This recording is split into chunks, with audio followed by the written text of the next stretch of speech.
Démosle la bienvenida al señor Michio Kaku.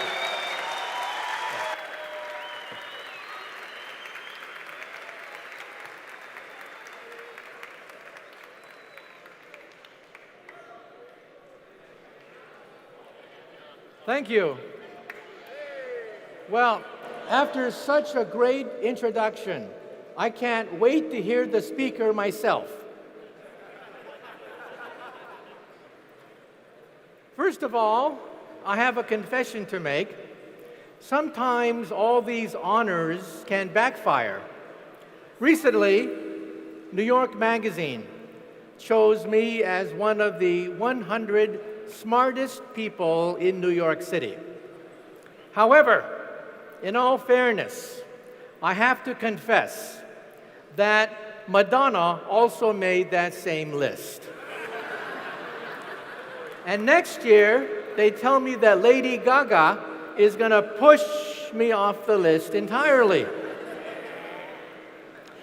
Now today, I'm going to talk about the future, your future, the future of jobs, medicine, our society. Now, it's dangerous to talk about the future. Let me quote from that great philosopher of American baseball, Yogi Berra. Yogi Berra once said, quote, "Prediction is awfully hard to do, especially if it's about the future." Well, I'm a physicist. We create the future. We physicists invented the transistor. We invented the laser. We helped to create the internet. We wrote the World Wide Web. We also invented television. We invented radio, radar, X-ray machines, microwaves. We physicists also created the space program. We created the GPS system.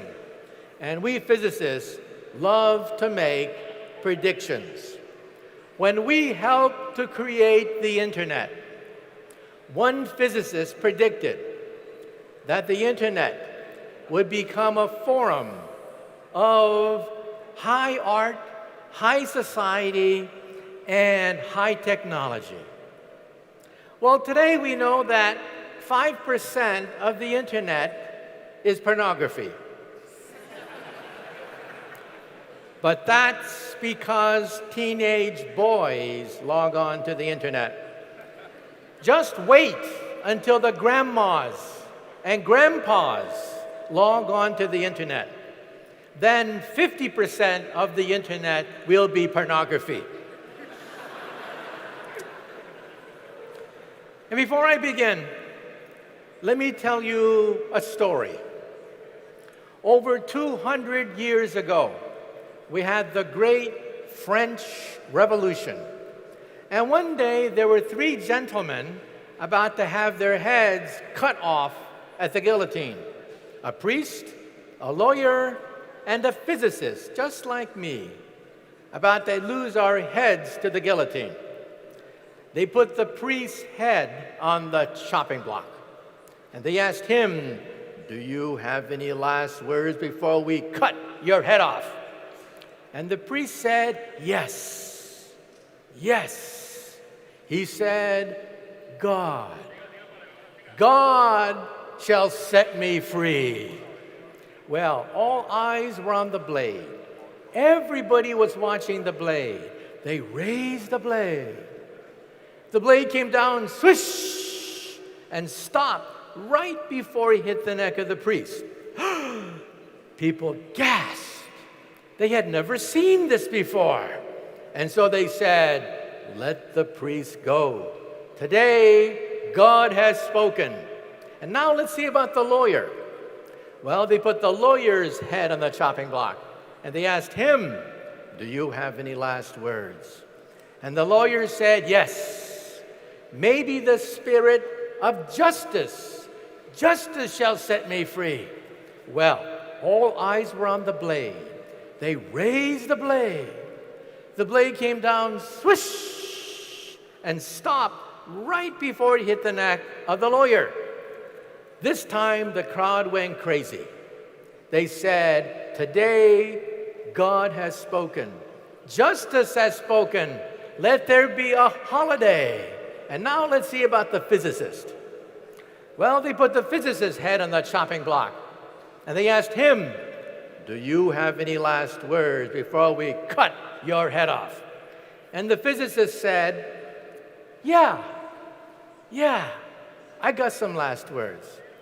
And he said, I don't know too much about God, and I know even less about the law, but I do know one thing.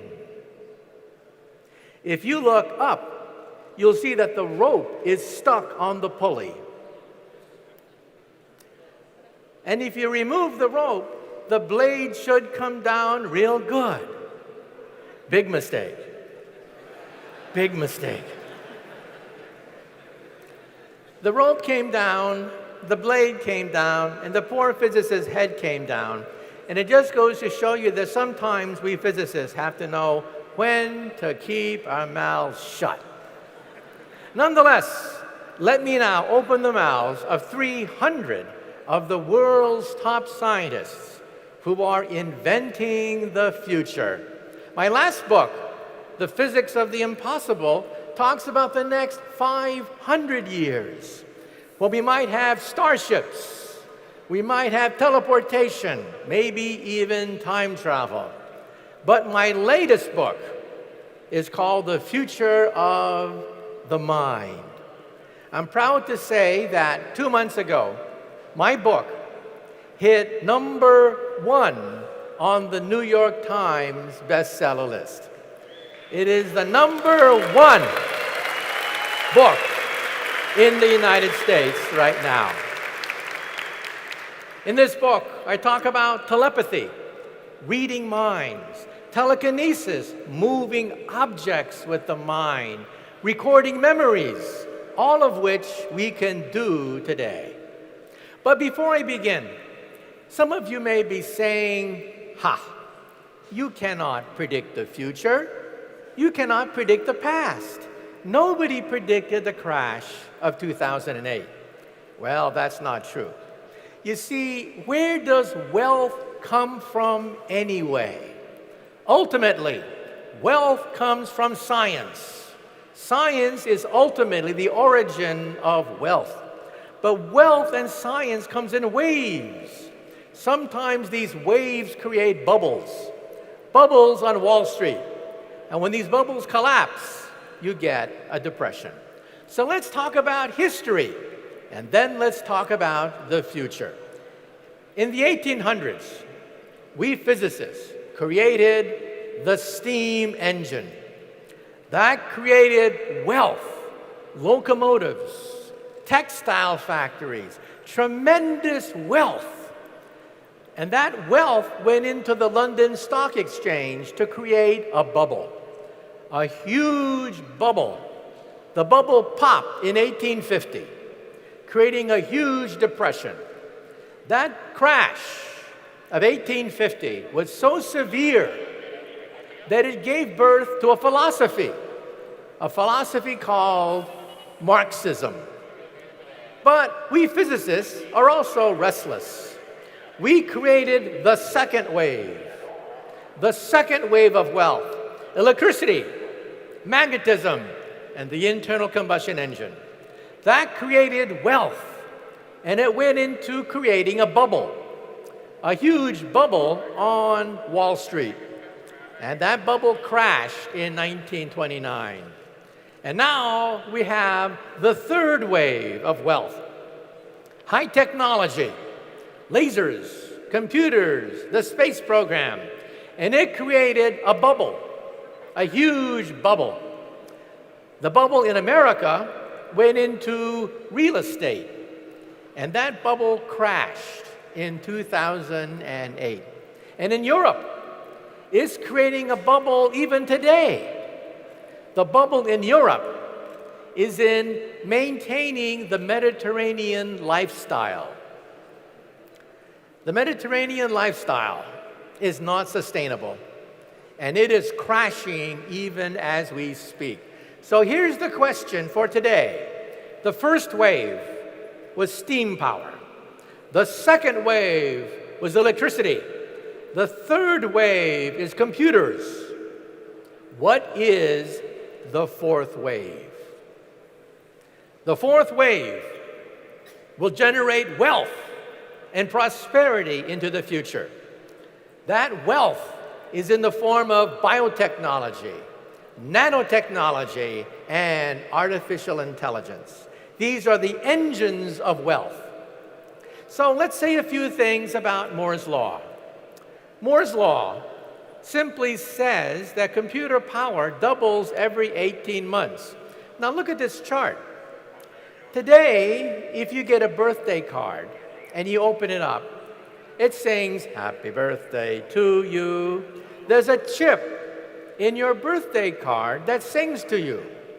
According to this chart, that chip has more computer power than all the Allied forces of 1945. Hitler, Stalin, Roosevelt, Churchill would have killed to get that chip. And what do you do with that chip? You throw it away in the garbage.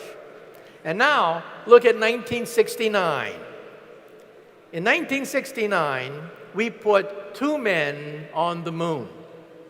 But if you look at all the old NASA videotapes, how much computer power did they have in 1969? 64K processors. Your cell phone today has more computer power than all of NASA in 1969 when they put 2 men on the moon. You're not going to put me in one of those rocket ships. I'm not going to go into outer space knowing that I'm backed up by 1 cell phone. It's criminal what we were doing. And now, look at 2020. You now know the future. In 2020, the price of chips will be 1 penny. That's the cost of scrap paper. Bubblegum costs more than computers in the future. So computers will be everywhere and nowhere. Where is electricity today? Electricity is under your feet, in the walls, in the ceiling. Electricity is everywhere and nowhere. The word electricity has disappeared from the English language. That's the future of the chip. Chips will be everywhere and nowhere. In the walls, the ceiling, your clothing. It will disappear. The chip will be everywhere and nowhere, creating wealth, jobs, prosperity. So where will the internet be in the future? Well, realize that paper also evolved from papyrus to the book. Paper today is everywhere and nowhere. So computers are like paper. Computers of the future will become invisible. So where will the internet be? In your glasses. These glasses are more powerful than Google glasses because they recognize people's faces. How many times have you bumped into somebody like at a conference like this? And you wonder, who are these people? In the future, when you see somebody, their biography will be next to their image.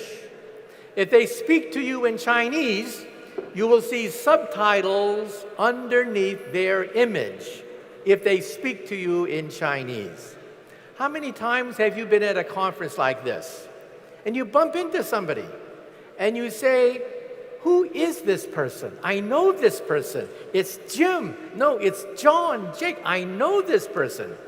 In the future, your glasses will say, it's Jim, stupid. You see him every year. Every year you see him. And let's say you're at a cocktail party And you know there's some very important people at that cocktail party, but you don't know who they are. In the future, you will always know who to suck up to at any cocktail party. But children demand this technology. Children are the driving force to make the internet everywhere and nowhere. Not just your glasses, but also eyepieces, shining it directly to the retina of your eye. Eventually, fashion models will be everywhere and nowhere. This is the future of your home office, the future of your entertainment, everywhere and nowhere. But there's a problem. A problem. Let's say you don't wear glasses. Let's say you don't like glasses. Then what will you do?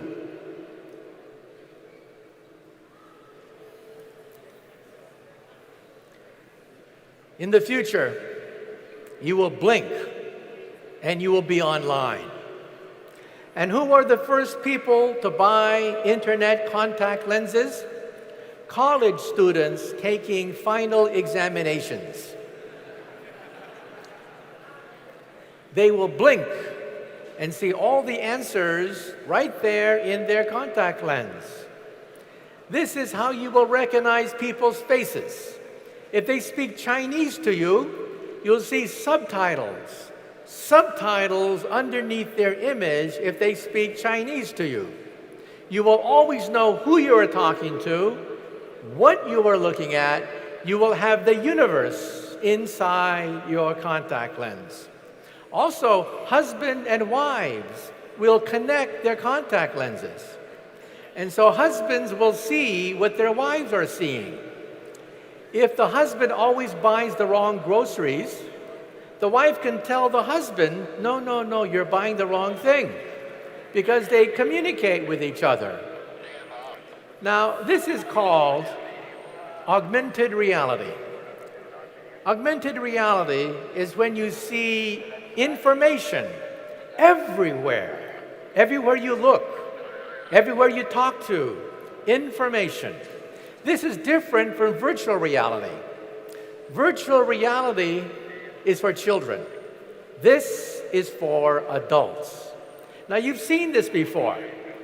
There is a Hollywood movie where you've seen this before in the movies. What Hollywood movie talked about augmented reality? Here is the former governor of California. This is Arnold Schwarzenegger. And when he sees a victim, he sees a biography next to their image. Who else is interested in this? NASA is interested. Because in outer space, you cannot see the blueprint. In the future, astronauts will see what they are doing in their contact lens. Who else is interested in this? The military. The military already has a working version of this. This is not science fiction. The military has an object about this big. You put it on your helmet, you flick it over your eye, and boom, you're on the internet. You see the entire battlefield right there in your lens. So this already exists. So what this means is we're talking about the digitalization of life. Life, one by one, is being digitalized. For example, money. This is money of the future. You will simply point and click, and you will buy things in the future. Money is being digitalized. In fact, in the future, when the internet is in your contact lens, you will simply blink and buy things. And this is the future of your cell phone. This is the cell phone of the future. Today, if you try to type on a cell phone, it's very difficult. In the future, we will have intelligent paper. We will scroll out as much intelligent paper and type. on this paper and then fold it up and then put it in your pocket. So cell phones will have unlimited access to keyboards and screens. And this is the future of paper. We can now make paper intelligent. We can make yards of the stuff. In fact, this is the future of wallpaper. In the future, wallpaper will become intelligent. Today, if your wallpaper is old, discolored, stained, what do? You suffer. That's what you do. In the future, you talk to your wallpaper, and it changes color. This is also the future of medicine. Today, if you feel sick, what do? See a doctor? It's expensive. In the future, you will go to the wall and say, "Mirror, mirror on the wall. Mirror, mirror on the wall. I want to talk to a doctor right now." Boom! RoboDoc appears. RoboDoc is animated, accesses the internet, gives you medical advice almost for free. This is the future of medical care. A hospital inside your wallpaper. And let's say you're in a car accident and you have to talk to a lawyer right now. Boom, Robo-Lawyer appears. And Robo-Lawyer tells you what to do in case of a car accident. Robo-Professor, Robo-Doc, Robo-Lawyer will be in your wallpaper. So we're witnessing the digitalization of life, commerce, and capitalism itself. Look at music. Music was the first industry to be digitalized. The music industry said, "No, we will never go on the internet." Well, who controls the music industry today? Believe it or not, the company which controls the music industry today is Apple Computers through iTunes. What's the lesson? The lesson is, if you ignore this process, you will go bankrupt. You're free to ignore everything I've said. You're also free to go bankrupt. Or you can ride the wave to riches. This is the source of wealth of the future. What's being digitalized today? Today it's media, newspapers, books, magazines, movies, television. They're all being digitalized. What's next? What's next is transportation, medicine, and education. For example, this is your living room of the future.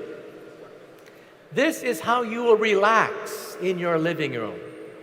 You'll be surrounded by intelligent screens. You'll have three-dimensional sports. You'll be right in the middle of a football game, right in the middle. Everything will be in 3 dimensions. This is also the future of your love life. Today, if it's Friday night, you're lonely and have no one to talk to, what do? Some people get stone drunk. Other people will go to the wall and say, "I'm lonely. Mirror, mirror on the wall. Who's available tonight?" Boom! All the faces of everyone who's also lonely will appear in your wallpaper. And this is the future of your love life. Then you will see a nice movie, a nice dinner. You'll come home and say, "Mirror, mirror on the wall. We want to see an old-fashioned movie like Casablanca, except remove Humphrey Bogart's face and put my face instead." You will be the hero of every action movie. This is the future of television. This is television of the future. 3D without glasses. This was once thought to be impossible, but we scientists figured it out. No glasses, full 3 dimensions. Here's how it works. The screen consists of thousands of vertical lines. Each vertical line is a prism, cuts the image in half. 1/2 to the left eye, 1/2 to the right eye, and boom, 3D without glasses. This is coming to your living room. And this is your office of the future. This is how you will work in the future. Notice that there's no PC. The only place where you will find the PC is in a museum. These are scrap computers. They cost a penny. You scribble on them and then throw them away. They only cost a penny. But when you go from room to room, the scribble follows you in the cloud. All your files, everything you write, will follow you in the cloud. And this is your cubicle of the future. This is how you will work. Your screen will be wraparound, 3-dimensional, full color. It'll be so beautiful, you will never get any work done in the future. This is the car of the future. The car of the future communicates with GPS and drives itself. And how will you give it instructions? Mentally. You will think, and tell the car where to go. In fact, how will you communicate with these computers? Mentally communicate with driverless cars. This already exists. And driverless cars are safer than ordinary cars. Much safer. Watch for it in your garage in around 2020. Around 2020, we expect to have driverless cars. Seamless transfer of information when you are driving. And this is the future of commerce. How will you buy things in the future? Today, if you're looking for a wedding dress, you finally found the perfect wedding dress. Right color, right shape, right everything except wrong size. What happens today? No sale. In the future, you will take out your credit card. Your credit card will have your precise 3D measurements and print out the perfect dress. And this is how we will celebrate Christmas in the future. Today, if you want that perfect toy for Christmas, you have to fight everybody else who wants that perfect toy for Christmas. In the future, you will download the blueprint on the internet and print it in your 3D printer. So 3D printers will print your Christmas presents in the future. So what is this building up to? Something called perfect capitalism. You will have infinite knowledge of everything you buy. When you walk into a store, your contact lens will scan everything, tell you exactly who has the cheapest product, who has the best product, everything right there in your contact lens. So the next industry to be digitalized is medicine. This is huge because people are getting older. We're going to have more and more people in the hospital. So let's ask a question. How small can you make a chip? We can make a chip so small, you could put it inside an aspirin pill with a TV camera and a magnet. You swallow it. You guide it with a magnet. It goes into your stomach, goes into your intestines. Because we all know what middle-aged men fear the most? Middle-aged men fear the C word, colonoscopy. That's when they put a tube up your rear. But this gives new meaning for the expression Intel inside. Intel will always be inside in the future. And even cancer will be attacked by nanoparticles. Nanoparticles that kill individual cancer cells. Now, in the next slide, we will see an invention which will eliminate tumors in the future. This next invention is incredible. The word tumor will disappear from the language. This incredible invention is your toilet. Your toilet of the future will have a chip in it. That chip will identify cancer genes 10 years before a tumor forms. Let's say you're a woman and you feel your breast, and there's a lump and it's cancerous. At that point, it's too late. It's really too late. You have 10 billion cancer cells growing in your breast. Your breast has to be removed immediately. Surgery immediately. No ifs, ands, or buts. Your breast is gone. In the future, your toilet will say, you have breast cancer. Do something. You have 10 years to do something. So the word tumor could disappear from our language. But you may say to yourself, in a hospital, they have huge MRI machines. But why? Because you have to have a uniform magnetic field. On the right is the world's smallest MRI machine, and it's the size of a briefcase. How small can you make an MRI machine?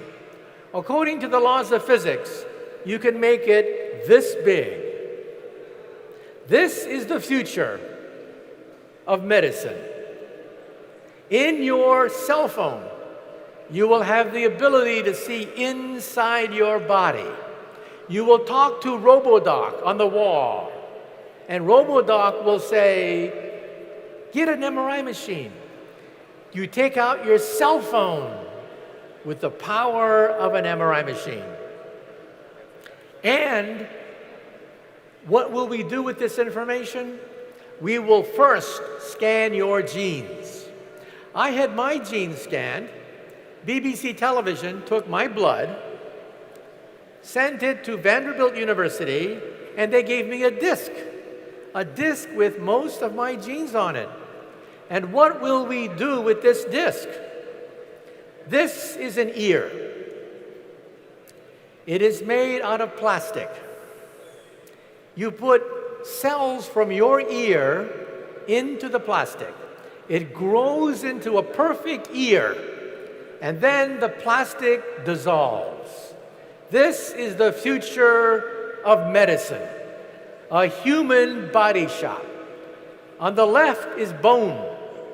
We can grow bone from your bone. On the right is cartilage, noses, ears. We can now grow skin, noses, ears, blood vessels, bone, and bladders. An entire bladder can now be grown from your own cells. Windpipes. An entire windpipe was grown from your own cells. Now, the next organ to be grown, is the liver. So, for all you alcoholics in the audience, for all you drunks in the audience, take hope. We will grow organs of the body. And the next organ is the brain. The brain, we can now analyze blood flow in the brain. And we can now see if certain superstitions are correct or not. For example, there is a superstition that when a man talks to a pretty girl, he starts to act stupid. It's true. Looking at blood flow in the brain, blood drains from the brain when a man sees a pretty girl and he starts to act retarded. It's true. We see that with brain scans. And we can now connect the mind to a machine. This man is totally paralyzed. We put a chip in his brain and we connected him to a computer. This man can now write email, read email, play video games, operate a wheelchair, operate household appliances, and he is paralyzed, totally paralyzed. This is my colleague, Stephen Hawking. He is paralyzed. So we put a chip in his glass, a chip in his glass. He can now communicate mentally using a chip in his glass. And if you saw the football games in Brazil, the World Cup games, who started the World Cup games? A man who was paralyzed like this, with an exoskeleton connected to his brain. He started the World Cup games in Brazil. Artificial arms, artificial legs, exoskeletons controlled by the mind. This is what is possible. So we are talking about exoskeletons controlled by the mind. And in Japan, we already have headbands that you wear to parties that read your thoughts. In Japan, the headband has 2 ears on it. When you talk to somebody who's interesting, the headband lights up like this. If you talk to someone who's interesting. If you talk to someone who's boring, your ears go like that. So in the future, you will always know if you're going to go home alone at night after a party. They read your thoughts. We can also create pacemakers for the brain. Memories can now be recorded. Last year, for the first time in history, we recorded a memory, inserted the memory back, and the animal remembered the memory. We can now record memories. We can record thoughts, can now be recorded. This means that one day we may have the matrix. One day we may have the ability to record entire thoughts into the mind. We can also photograph thoughts. These thoughts are recorded on an MRI scan on the left. A computer analyzes the MRI scan and prints out a picture. So on the top, we have the picture. On the bottom, we have the picture created by a computer, which reads your mind. These computers can now photograph a dream. We once thought that dreams can never be photographed. Now we can do it. At Berkeley, we've now perfected the technology of recording thoughts and recording dreams. And one day, we will control robots mentally. This could be the future of the space program. In the future, we will put astronauts on the moon, robot astronauts. The real astronaut is on Earth, controlling the robot via remote control. These are called surrogates or avatars. This is also the future of education. So many people miss school when they're sick. In the future, you will have an avatar. You will have a surrogate. It will attend class. you will never miss a day of school. The teacher will always know where you are because your avatar, your surrogate, is sitting in your chair. Isn't the future wonderful? You will never be able to cut class again. True robots, however, have been too difficult to create. However, robots in the hospital are a definite possibility. So robot nurses is where you're going to see robots of the future.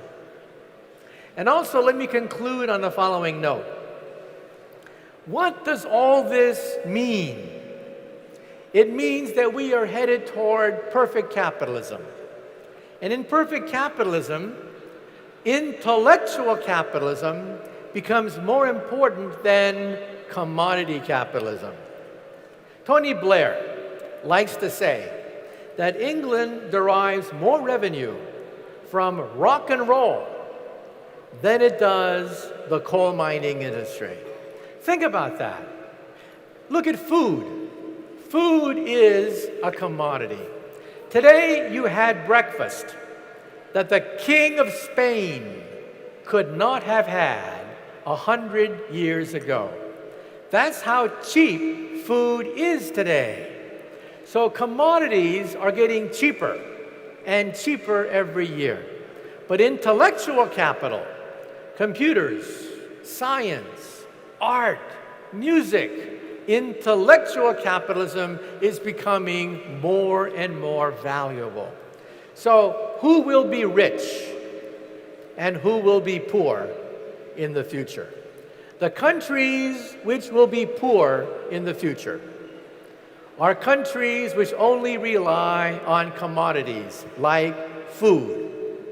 Food is getting cheaper and cheaper every year.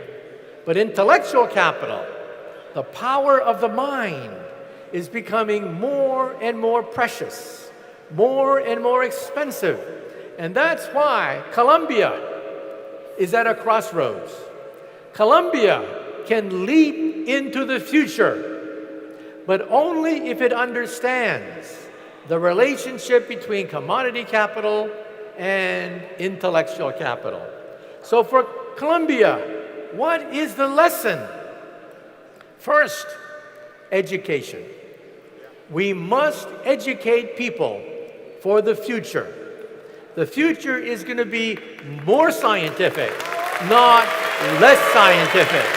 First is education for Colombia.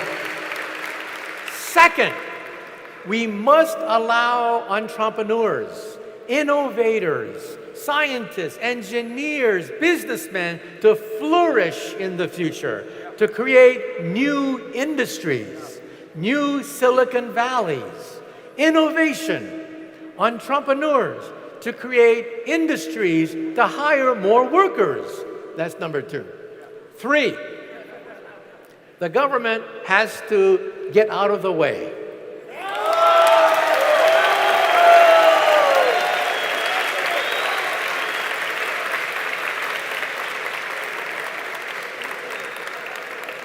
The response of politicians is tax, tax, tax, regulate, regulate, regulate, okay?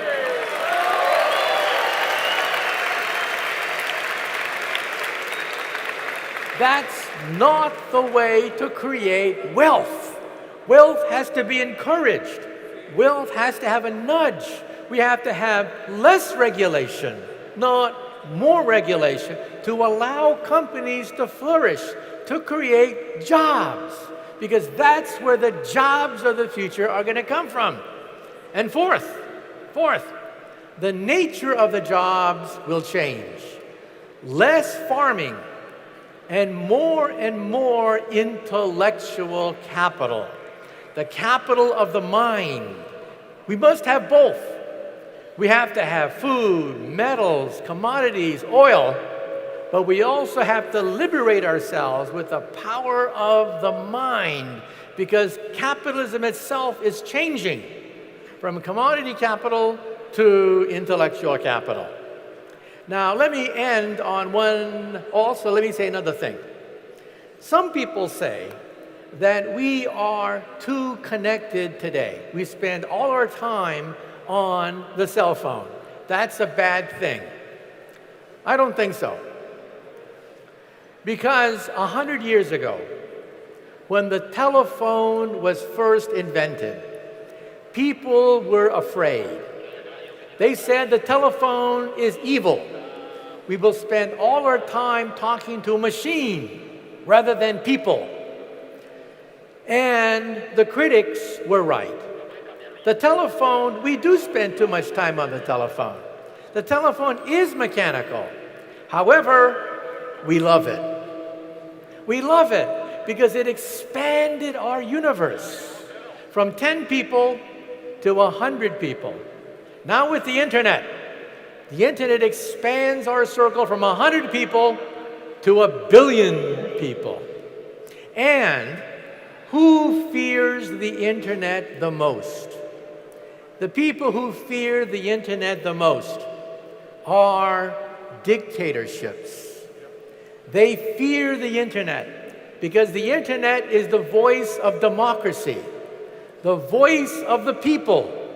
People realize they don't have to live under a dictatorship anymore, and one by one, dictators are being thrown out, creating democracy, where we have Twitter, and where we have Facebook, and where we have the internet. And remember, democracies do not war with other democracies.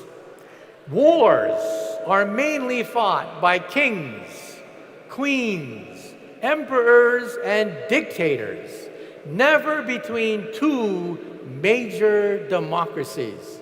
So with the spreading of the internet comes the spreading of peace, a message of empowerment, a message of science, technology, and education. And now let me end on one last story. When I was a child, I had a role model. My role model was Albert Einstein. And here's my favorite Einstein story. When Einstein was an old man, he was tired of giving the same talk over and over again. So one day, his chauffeur came up to him, and the chauffeur said, "Professor, I'm really a part-time actor. I've heard your speech so many times, I've memorized it. So why don't we switch places? I will put on a mustache. I will put on a wig.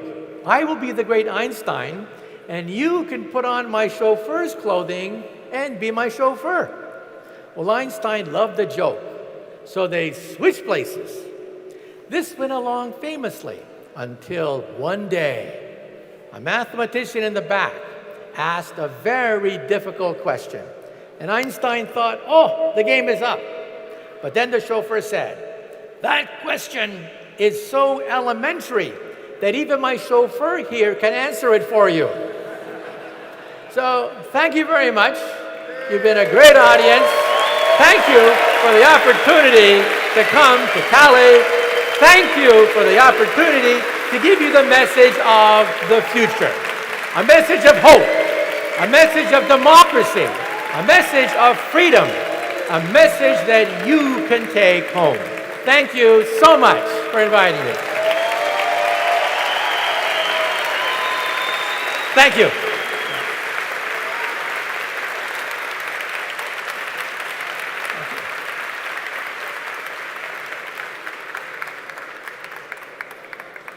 Okay.